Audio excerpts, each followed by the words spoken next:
Ano po, kung ako po ay bago, pumasok ako ng business na to, may duda pa ako. Hindi ko pa to binibigyan kagad ng panahon, no? Bisi-bisihan pa ako. Sabi ko, sige, pupunta lang ako kung kailan ko gusto. Sige, bahala na kung gagawin ko siya o hindi. Pero kayo, nakita ko kayo bigla. Nawawalan ako ng dahilan para tanggihan Ang tanong po ngayon, para po coming from a doctor na 30 years, ano po ang message ninyo? Ang masasabi ko po, kailangan mag-invest po tayo sa sarili natin. Paano ka mag-invest?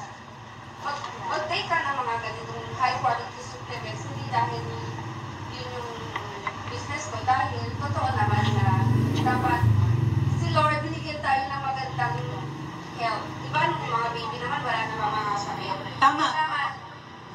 Kailangan mag-invest tayo para yun tayo na mismo ang maging